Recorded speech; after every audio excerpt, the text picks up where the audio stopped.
Təsəvvür elə illərlə ağlında gəzdirdiyin ideyanı nəhayət cəsarətlə reallaşdırırsan. Dostlarla komanda qurursan, gecələr yatmırsan, öz pulunu qoysan, bəlkə də borc alırsan, tanış-tunçdan like istəyirsən, dizayn elətdirirsən və nəhayət böyük bir başlanğıc edirsən. Amma sonra nə baş verir? Heç nə, sükut. Nə müştəri gəlir, nə satış olur, nə də investorlardan bir səs çıxır. Və sən də öz-özünə sual versən, mən harda səhv etdim?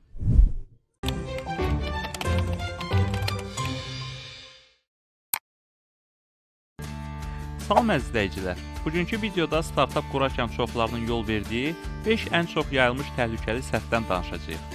Və söz verirəm, bu videonu izlədikdən sonra sən ya o səhvlərdən qaçacaqsan, ya da artıq edibsənsə, çox gec olmadan düzəldəcəksən. Hazırsansa başlayaq. Birincisi, hər kəs üçün məhsul səhvidir. Əgər sən də startup üçün belə başlayırsa ki, bu məhsulu hamı istifadə edə bilər, stop, təhlükələr əzdəsən. Çünki hamı hədəf kütlə deyil.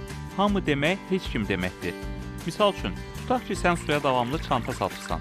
Çox adam çanta istifadə edir, düzdür? Amma sən marketinqə hamıya etsən, mesajın heç kimə çatmayacaq.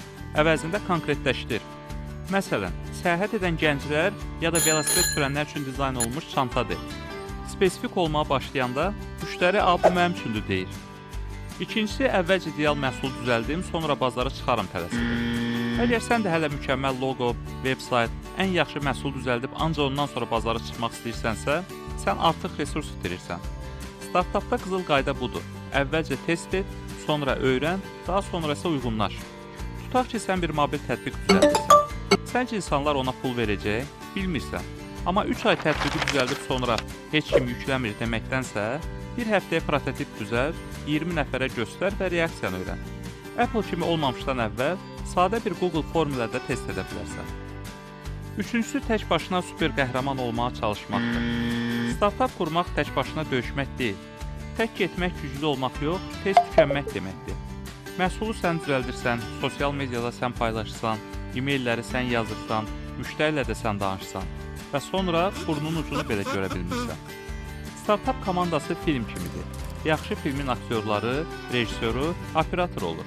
Hər şey bir adam etməyə çalışsa nə olacaq? Bədbəxt sonluq. Ona görə də güvəndiyin, səni tamamlayacaq bir komanda qur. Bacarmadığın şeyi etiraf etmək zəiflik deyil, strategiyadır. Dördüncüsü, rəqəmləri görməzdən gəlməkdir. Məhsul gözəldir, dizayn əladır, müştərilər bəyənir, amma sən hələ də soruşmursan, bu iş mənə pul gətirəcəkmi? Rəqəmlər sənə iki şey göstər. Nə qədər qazanırsan və nə qədər itirirsən. Əgər sən bu suala təxmini cavab verirsənsə, onda sən biznesi yox, hobbini idarə edirsən. Məsələn, deyirsən ki, bir çantanın maya dəyəri 20 manatdır. 50 manata satırsan, deməli 30 manat qazanırsan. Amma reklam xərcləri, kargo, komissiyalar, vaxt, onları saymırsan, belə-belə hesablasan bəlkə də ziyana işləyirsən, amma xəbərin yoxdur. Startupda gözə güvənmək olmaz, kalkulatora güvən. Beşincisi, feedback almamaq və ya almaqdan qorxmaqdır. Ən təhlükəli startup qurucusu kimdir bilirsən? Öz ideyasına aşiq olan. Çünki o heç kimindən dediyini eşitmir. Hər feedbacki həqiqəti anlamırlar deyib atır bir kənara. Halbuki feedback, yəni geri bildirim, pulsuz mentorluqdur. Misal üçün, dostların deyir ki, bu mobil tətbiq çox qarışıqdır. Ya da menyu yavaş açılır. Sənsə o sizin telefonunuzdandır, normalda əladır deyirsən. Əla, deməli müştərini itirmək üçün ideal yol seçmirsən. Feedback tənqid deyil, hədiyyədir. Ona görə də qorxma, soruş. Sənin işin bəyənilmək yox, öyrənməkdir. Yekun olaraq dostlar, startup qurmaq adrenalin dolu bir macəra kimidir. Bəzən həyəcanlanacaqsan, bəzən çaşıb qalacaqsan, ürəyin ağzına gələcək. Amma sonunda bütün çətinliklərə baxmayaraq deyəcəksən, buna dəyərmiş, bir də sınamaq istəyirəm. Əsas odur ki, qorxma, diqqətli ol və bu 5 tipik səhvə yol vermə. Məhsulu hamı üçün etmə, öz müştərini tap, mükəmməllik xəyalı ilə bazardan qaçma, tək başına deyil, komanda ilə irəlilə, rəqəmləri sevməsən də anlamalısan və ən əsası dinlə, öyrən, düzəl. Yoxsa nə olar? Yenə sükut, yenə heç nə və bunu heç kim istəmir. Əgər sən də bu səhvlərdən birinə düşmüsənsə, qorxma, bu son deyil, bu yeni başlanğıcdır.